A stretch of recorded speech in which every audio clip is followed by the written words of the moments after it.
नमस्कार दोस्तों, मेरा नाम है राकेश और आप सभी का स्वागत है मेरे यूट्यूब चैनल पर। साथियों, आज की इस वीडियो में हम बात करेंगे कक्षा 10 विज्ञान प्राकृतिक संसाधनों का प्रबंधन। आज इस चैप्टर के नोट्स के बारे में हम बात करेंगे। तो नेक्स्ट हम अपने नोट्स पर चलते हैं और आप स्टेप बाय स्टेप लर्न रखिए। अध्याय 16 प्राकृतिक संसाधन का प्रबंधन। तो सबसे पहले हम इस चैप्टर में जान लेते हैं कि प्राकृतिक संसाधन क्या होते हैं। इसके बारे में हम जान लेते हैं सबसे पहले। तो देखिए, प्राकृतिक संसाधन वे संसाधन होते हैं जो हमें प्रकृति द्वारा प्राप्त होता है और जीवों के द्वारा इस्तेमाल किए जाते हैं, उसे हम प्राकृतिक संसाधन कहेंगे। जैसे मिट्टी, वायु, जल, कोयला, पेट्रोलियम, वन्य जीवन आदि। इस प्रकार प्राकृतिक संसाधन के भी प्रकार होते हैं, जो समाप्य संसाधन और असमाप्य संसाधन दो प्रकार के होते हैं। समाप्य संसाधन देख लेते हैं। ये बहुत सीमित मात्रा में पाए जाते हैं और समाप्त हो सकते हैं, जैसे कोयला, पेट्रोलियम, जीवाश्म ईंधन। इस प्रकार से ये समाप्त संसाधन होते हैं और ये भी प्राकृतिक संसाधन के अंतर्गत ही आते हैं। और दूसरा है हमारा असमाप्य संसाधन। इसके अंतर्गत जैसे कि असीमित मात्रा में पाए जाते हैं और ये इनकी समाप्त होने की संभावना होती ही नहीं है, जैसे वायु हो गए। इस प्रकार से अब नेक्स्ट हम देखते हैं प्राकृतिक संसाधनों का प्रबंधन।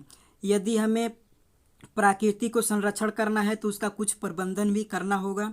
तो हम देख लेते हैं प्राकृतिक संसाधनों का प्रबंधन में हमें देखिए, प्राकृतिक संसाधनों को बचाए रखने के लिए इनके प्रबंधन की आवश्यकता होती है, ताकि अगली कई पीढ़ियों तक उपलब्ध हो सके और संसाधनों का शोषण न हो। इसलिए प्राकृतिक संसाधनों का प्रबंधन करना अति आवश्यक होता है। तो देखिए, इसके लिए कुछ कार्य किए गए, जिनमें से गंगा कार्य परियोजना है। इसमें देखेंगे कि किस उद्देश्य से इस परियोजना को चलाया गया था और इसमें क्या क्या हुआ, इसके देखेंगे हम। गंगा कार्य परियोजना, यह कार्य योजना करोड़ों रुपए का एक प्रोजेक्ट है। इसे 1985 में गंगा स्तर को सुधारने के लिए बनाया गया था। तो सबसे पहले देखेंगे, जो गंगा कार्य परियोजना थी वह गंगा स्तर को सुधारने के लिए बनाया गया था और इसे 1985 में शुरू किया गया था। तो बस इतना ही याद रखेंगे, गंगा कार्य परियोजना का कार्य किया था तो गंगा स्तर को सुधारने के लिए बनाया गया था, जिससे कि जल की गुणवत्ता और प्रदूषण में हो सके सुधार। तो नेक्स्ट हम चलते हैं पर्यावरण को बचाने के लिए। 3 प्रकार की आर होती है, जैसे कि पहला आर है इसमें कम उपयोग करना, दूसरा है पुनः चक्रण, तीसरा है पुनः उपयोग करना। 3R का मतलब यह है कम उपयोग करना, पुनः चक्रण और पुनः उपयोग करना। तो कम उपयोग में देखते हैं हम, पहला है जब आवश्यकता न हो तब पंखे और बल्ब की स्विच बंद करना, टपकते नल को ठीक करना, आहार भोजन को न फेंकना। कम उपयोग करना, जिससे कि हमारा पर्यावरण का रक्षा हो सके। और दूसरा है हमारा पुनः चक्रण, यानी कि एक बार यूज कर दिए तो उसको फिर से यूज किस प्रकार करना है। जैसे कूड़े से पुनः चक्रण हो जाने वाले पदार्थ, जैसे प्लास्टिक हो गए, कांच हो गए, धातु को अलग करके आवश्यकता की वस्तुएं बनाना। जैसे मान लीजिए कूड़े कचड़े हैं, उनमें से उपयोगी वस्तुएं जैसे प्लास्टिक, कांच, धातुओं को फिर से उपयोग करना ही पुनः चक्रण कहलाता है। और पुनः उपयोग जैसे चीज़ों को फेंकने के बदले उनको बार बार इस्तेमाल करें, जिससे कि पुनः उपयोग के अंतर्गत उसको लाया जा सके। अब नेक्स्ट हम देखेंगे पुनः इस्तेमाल या पुनः उपयोग। पुनः इस्तेमाल या उपयोग पुनः चक्रण से बेहतर है, क्योंकि इसमें ऊर्जा की बचत होती है और हमें संसाधनों के प्रबंधन की आवश्यकता है, क्योंकि ये भी बहुत ही सीमित है। जो प्राकृतिक संसाधनों के जो प्रबंधन की आवश्यकता है, क्योंकि ये बहुत सीमित, जैसे कि पेट्रोलियम हो गए, जीवाश्म ईंधन हो गए, कोयला है, ये बहुत सीमित मात्रा में है, इसलिए इसे प्रबंधन की आवश्यकता है।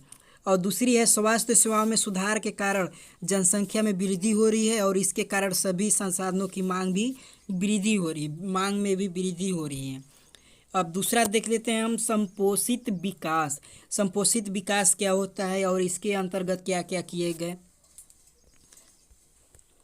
संपोषित विकास की संकल्पना मनुष्य की वर्तमान आवश्यकता को पूर्ति और विकास के साथ साथ भावी संतति के लिए संसाधनों का संरक्षण भी करती है, जो संपोषित विकास होती है।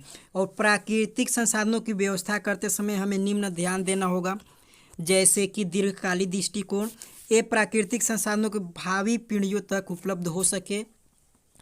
और दूसरा है इनका वितरण सभी समूह में समान रूप से हो, न कि कुछ प्रभावशाली लोगों को ही लाभ हो। और तीसरा है अपशिष्ट के सुरक्षित निपटने का प्रबंधन होना चाहिए। ये हमारा कुछ प्राकृतिक संसाधनों की व्यवस्था करते समय ध्यान देना होगा। अब नेक्स्ट है हमारा वन एवं वन्य जीवन का संरक्षण किस प्रकार हम करेंगे। वन जैव विविधता के तप्त स्थल है, जैसे कि जैव विविधता को सुरक्षित रखना प्राकृतिक संरक्षण के प्रमुख उद्देश्यों में से एक है, क्योंकि विविधता के नष्ट होने से पारिस्थितिक स्थायी इकोलॉजिकल बैलेंस जो है वो नष्ट हो सकता है। इसलिए जैव विविधता को संरक्षित रखना प्राकृतिक संरक्षण में प्रमुख उद्देश्यों में से एक है। जैसे कि जैव विविधता देख लेते हैं। जैव विविधता होता क्या है, तो देखिए जैव विविधता किसी एक क्षेत्र में पाई जाने वाली विविध स्पीसीज की संख्या, जैसे कि पुष्पी पावक, पक्षी, कीट, सरीसृप, जीवाणु आदि, इस प्रकार के जैव विविधता जिसमें कि बहुत सारे प्रजातियां पाई जाती हैं, जीव जंतु, ये सब जैव विविधता के अंतर्गत आएंगे। नेक्स्ट हम चलते हैं तप्त स्थल। तप्त स्थल क्या होता है कि जैसे देखिए ऐसा क्षेत्र जहाँ पर अनेक प्रकार की संपदा पाई जाती है, जैसे कोयला हो गया, पेट्रोलियम हो गया, इस तरह से जहाँ पर संपदा पाई जाती है उस स्थान को तप्त स्थल कहा जाता है। और नेक्स्ट है हमारा दावेदार। दावेदार क्या होता है, ऐसे लोग जिनका जीवन कार्य किसी चीज़ पर निर्भर हो उसे दावेदार कहते हैं। दावेदार का मतलब ही होता है किसी चीज़ पर आश्रित होना। अब देख ले तो वनों पर उनकी निर्भरता क्या होती है। जो स्थानीय लोग होते हैं, सरकारी वन विभाग, उद्योगपति, वन्य जीवन के लिए किस प्रकार ये वन पर निर्भरता होती है, इसे हम देखेंगे। तो देखते हैं सबसे पहले स्थानीय लोग किस प्रकार वनों पर निर्भर होते हैं। तो वो अपनी आवश्यकता के लिए वनों पर आश्रित होते हैं, जैसे घर बनाने के लिए, मेज कुर्सी बनाने के लिए स्थानीय लोग वन पर आश्रित होते हैं। दूसरा है हमारा सरकारी वन विभाग। ये सरकार के पास वनों का स्वामित्व होता है और ये नियंत्रित करते हैं। और तीसरा है हमारा उद्योगपति। उद्योगपति क्या करते हैं कि अपने उद्योगों में, जैसे खेल उपकरण का उद्योग में आदि से वनों से प्राप्त उत्पादों का उपयोग करते हैं। और तीसरा है वन्य जीवन एवं प्रकृति प्रेम, जो प्रकृति को बचाना चाहते हैं। तो इस प्रकार हमारा दावेदार का कुछ भाग थे। नेक्स्ट है हमारा, जैसे कि मान लीजिए कुछ प्रकृति को बचाव करने के लिए कुछ ऐसे भी लोग हैं जो वन संरक्षण के मुख्य भूमिका में अपनी निभाई है, जैसे कि खेजरी ब्रिज, चिपको आंदोलन, इस प्रकार से। तो देख लेते हैं इसमें खेजरी ब्रिज क्या है और चिपको आंदोलन क्या है। खेजरी ब्रिज के एक नाम है जिन्होंने अमृता देवी बिश्नोई ने 363 लोगों के साथ अपने आप को बलिदान कर दिया था। ये बात है 1721 की, राजस्थान के जोधपुर गांव की एक खेजरी ब्रिज को बचाने के लिए जो अमृता देवी बिश्नोई ने 363 लोगों के साथ अपने आप को बलिदान दिया। इसी की स्मृति में भारत सरकार द्वारा जीवन संरक्षण के लिए अमृता देवी बिश्नोई राष्ट्रीय पुरस्कार की घोषणा की, जो कि इनकी स्मृति पर दिया जाता है। नेक्स्ट है चिपको आंदोलन। यह आंदोलन भारत के राज्य उत्तराखंड से स्टार्ट हुआ था, जो कि गढ़वाल के रैनी नामक गांव में हुआ था। वहां की महिलाएं जो थी उसी समय वन पहुंचकर जब ठेकेदार के आदमी ब्रिज को कटवाने लगे थे, तो उन महिलाओं ने क्या किया कि पेड़ों से चिपक कर खड़ी हो गई और ठेकेदार के आदमियों को ब्रिज काटने से रोक लिया। यह आंदोलन की तरह ही एक बढ़ गया तीव्र से, और भारत सरकार द्वारा वनों को उपयोग के लिए प्राथमिकता निश्चित करने के पुनः विचार करने पर मजबूर कर दिया। इससे क्या हुआ कि पेड़ों की जो कटाई हो रही थी उसे बचाया गया पेड़ों को, जिसे कि वहाँ से चिपको आंदोलन का नाम भी दिया गया। अगला हेडिंग है हमारा सभी के लिए जल। इस सेशन को मैं अगले वीडियो में कवर करूँगा, जिसका लिंक मैं डिस्क्रिप्शन दे दूँगा, वहाँ से जाकर आप देख सकते हैं। तो बस आज के लिए इतना ही, मिलते हैं हम नेक्स्ट वीडियो में। धन्यवाद।